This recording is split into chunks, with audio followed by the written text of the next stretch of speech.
Nos últimos dias, vimos surgir um cenário curioso e até irônico nos bastidores de Brasília.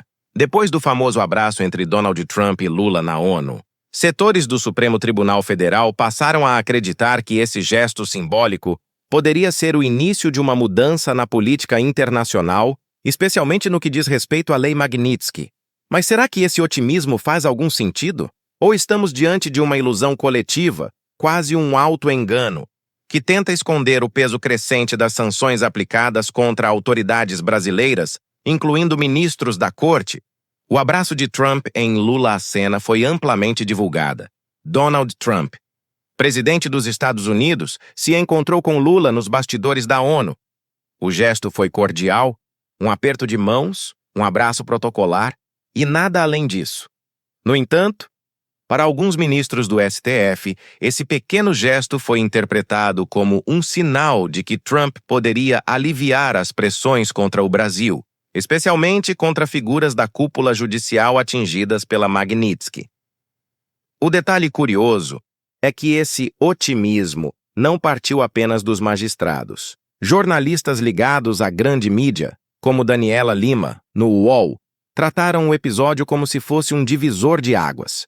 De repente, transformaram um simples cumprimento em uma suposta abertura diplomática que enfraqueceria as sanções.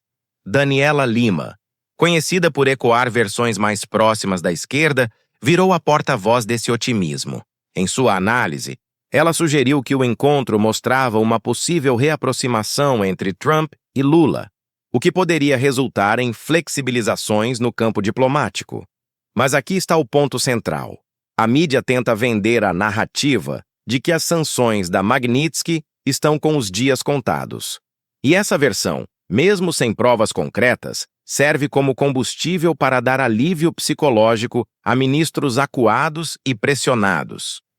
O problema é que a realidade internacional não confirma essa leitura. Ao contrário, os Estados Unidos reforçaram em mais de uma ocasião que não apenas manterão as sanções, como poderão ampliá-las, atingindo familiares, empresas e até parceiros comerciais envolvidos com os alvos já sancionados. Magnitsky, firme e forte, o recado de Washington foi direto. A lei Magnitsky não está em negociação. O governo americano, pressionado por lideranças conservadoras como Marco Rubio, deixou claro que sanções contra abusos de direitos humanos, corrupção e perseguição política não serão retiradas por gestos diplomáticos superficiais.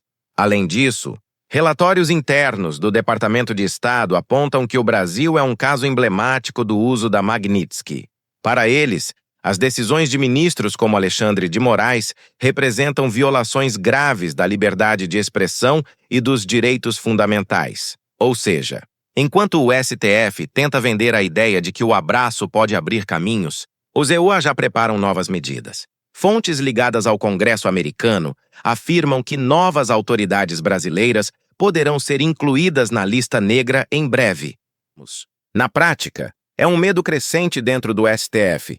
As sanções pessoais que bloqueiam bens, contas e operações financeiras nos Estados Unidos começam a gerar efeitos colaterais sérios. Advogados, familiares e até escritórios de advocacia ligados a ministros já sentem dificuldades em atuar com bancos internacionais.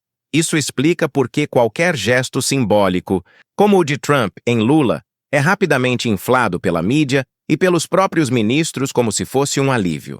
Eles sabem que, se as sanções avançarem, o custo político e financeiro pode ser devastador. A ilusão da vitória diplomática. O que estamos testemunhando é quase um teatro.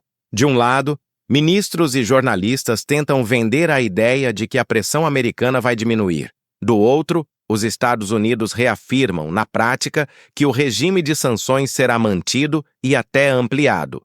Essa desconexão entre narrativa e realidade revela a fragilidade da cúpula do judiciário brasileiro.